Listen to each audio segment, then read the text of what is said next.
than a speeding rocket, brighter than a lighthouse beacon, able to penetrate a solid brick in no time at all, and to leap to moon and back in a few seconds. What is it? It's a miracle called the laser.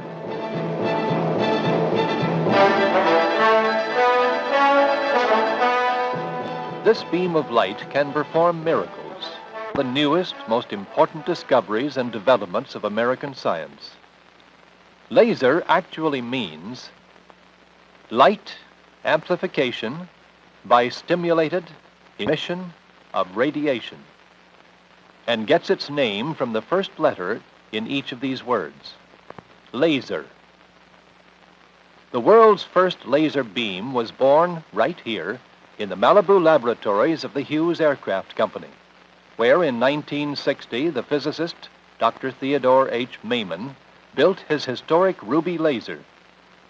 The theory of how such a laser beam might be achieved was first published 2 years before in a scientific paper by Dr. Charles H. Towns and Dr. Arthur L. Shallow, although the underlying principles were described by Albert Einstein over a quarter of a century earlier. This is the actual first ruby laser built by Dr. Maiman. The heart of it is a slender rod made of synthetic ruby crystal. The ends are polished and coated with a mirror surface, one of them totally reflecting, the other one only partially so, and a spiral flash tube of the kind used in high-speed photography, which can encircle the ruby rod. It is not necessary to coat the actual rod ends with reflecting material. Mirrors can be placed outside the rod at either end with the same result. It is a surprisingly simple device, yet it can produce the most intense light ever registered by man, many times brighter than the sun's surface. The laser literally can vaporize any substance on Earth instantaneously. It holds the promises of great scientific achievements, as we shall see. This is what actually takes place inside the laser to produce the powerful laser beam. Like all things in the universe, the synthetic ruby, an aluminum oxide which consists in part of chromium, is made up of atoms. An atom consists of a center nucleus with one or more electrons orbiting around it. Before the laser is activated, these atoms inside the rod are in the normal state, called the ground state. But when a light flash, the pumping light, is triggered in the tube around the ruby rod, the atoms within the ruby rod are hit by the flood of light energy blazing into the rod. The atoms become highly energized, which causes some of the electrons to jump out of their orbits into a higher than normal energy level, or to what is called the excited state. However, the excited electrons quickly fall back to their normal level of energy, and as they do so, they give off their excess energy in the form of light units called photons. The photons are shot off in different directions, but some of them hit one of the mirrors at the end of the ruby rod and are reflected back to the opposite end, which is also mirrored. More and more photons begin to bounce back and forth between the mirrors. As they do so, they strike other excited electrons and trigger them into throwing off photons also. As this cascade of light streaks between the mirrors several million times, picking up more and more photons, it builds up tremendously, and the light charge passes through the partially reflecting end of the rod in a mighty pulse of laser radiation. And it all happens faster than you can snap your fingers. In order to understand why the laser beam is the world's brightest, most concentrated light of the purest color, we must know something about ordinary light. Light travels in waves, like ripples on a pond when you throw in a stone. The number of waves that pass a given point in a second determines the frequency of the light. The distance from the crest of one wave to the crest of the next wave is the wavelength. Ordinary light, or white light, such as the light from the sun, from a candle, or a flashlight, is made up of many different wavelengths, which is the same as saying many colors, traveling in every direction, all jumbled together. Such light is called incoherent light. Laser light, however, is of one wavelength, with all the waves moving in one direction. And even more important, they are in phase or in step. The waves in ordinary light cannot move in step because they are of different lengths.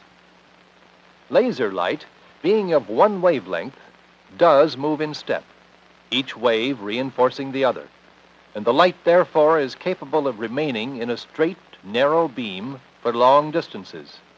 Such light is called coherent light. The water squirting from this hose may be compared with incoherent light. Now the nozzle action is changed. This stream of water may be compared with coherent light.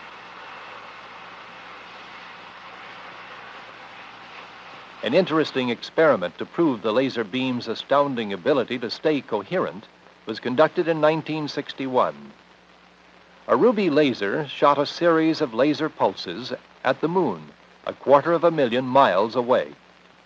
If it had been possible to use a powerful searchlight instead of a laser beam, the light from it would have spread out over an area many times the moon's diameter of more than 2,100 miles. But the laser beam hit the moon, illuminating a spot on it less than 20 miles wide.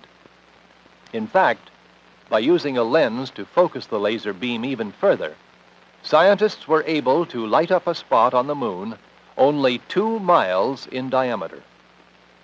And as for power, a strong pulse laser can concentrate millions of watts on the head of a pin. It would be like forcing Niagara Falls through this valve in one squirt.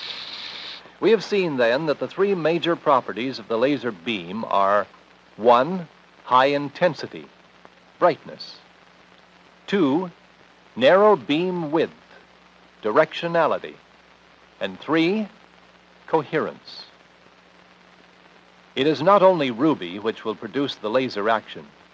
There are literally hundreds of substances which will serve with varying degrees of efficiency. Not all are crystals or solids. In fact, most of the lasers in use today are vapor or gas lasers, which look just like the neon tubes in an advertising sign. They produce a continuous wave laser beam, as opposed to the quick-pulsed laser beam produced by most solid lasers.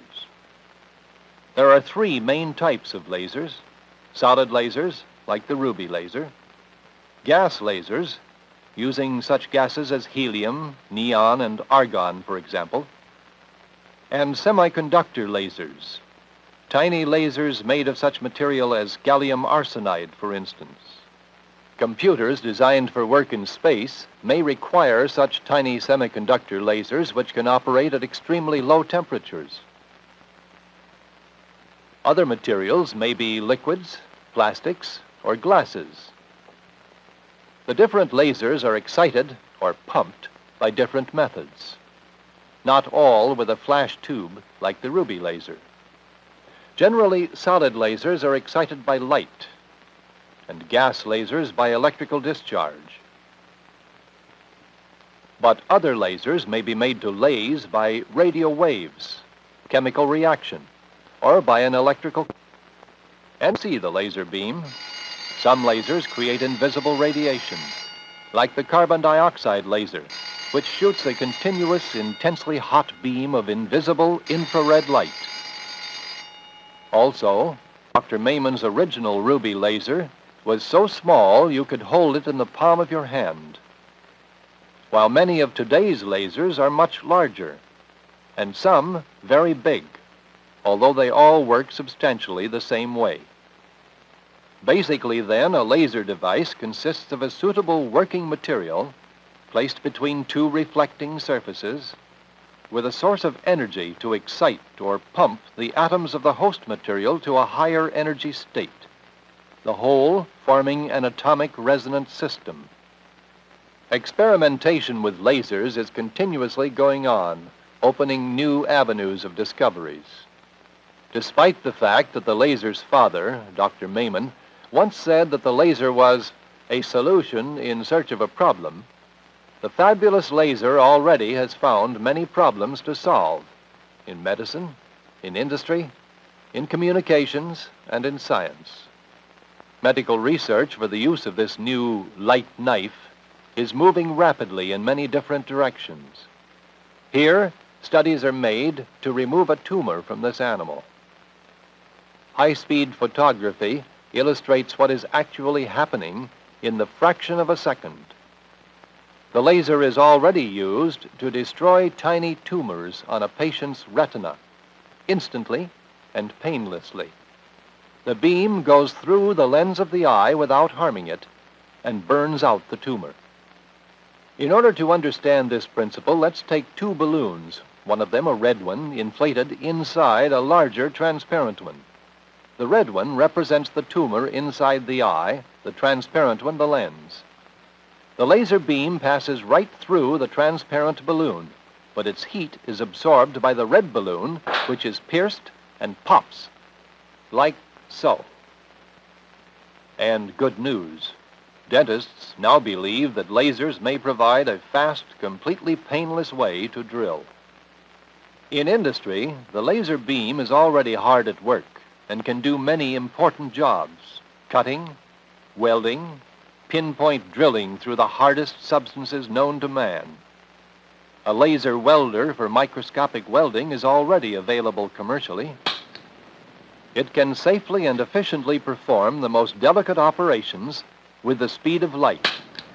So fine is its adjustment that when set to drill a hole, it can do so through a paper clip, shooting its bullet of light at 10,000 degrees Fahrenheit, cleanly and instantaneously through the metal.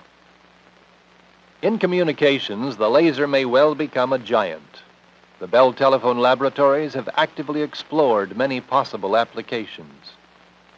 In theory, just one laser beam can carry all the radio, television, and telephone communications in the world at the same time.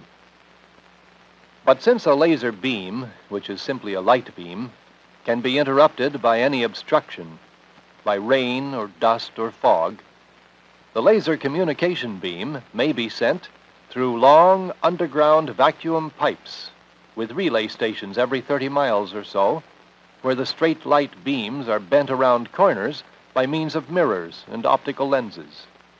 However, in space, no such protection is necessary for the laser communication beam, and the laser will undoubtedly be tomorrow's link with deep space vehicles, especially for interplanetary communication. The beam of light shot out by giant lasers could even be used to carry messages to the most distant galaxies. Lasers can be used for quick, exact measuring of distances, both extremely far and extremely small. Like this laser rangefinder that measures the distance to its target by firing a laser light beam at 186,000 miles per second and calculating the time of its round trip. The armed forces are naturally very interested in the potentials of this technique. Already developed are tank and aerial ranging systems, some with a 10-mile range. Space distance uses were heralded by this historic photograph of the Earth, taken in 1968. This laser was installed in an observatory in California. Its beam was aimed toward the Surveyor 7 spacecraft on the moon. A second laser was placed in Arizona. The laser beacons, focused through telescopes, were clearly visible from the moon. This first visual signal ever sent, received and telecast back to Earth, indicates valuable future uses. For example, a laser impulse targeted at the moon and reflected back to Earth will be able to determine this distance within 6 inches. The laser can aid in the study of cells and possibly in the examination of the atomic structure. The laser may well make 3-dimensional television possible. Already in existence are laser holograms, pictures created by crossing two laser beams. Images from these pictures are fully three-dimensional and seem to float in space. The laser beam is indeed a miracle worker. A product of optics, atom physics, and electronics, it is a new type of light that creates new ways to see. A ray of light that is revolutionizing our scientific world.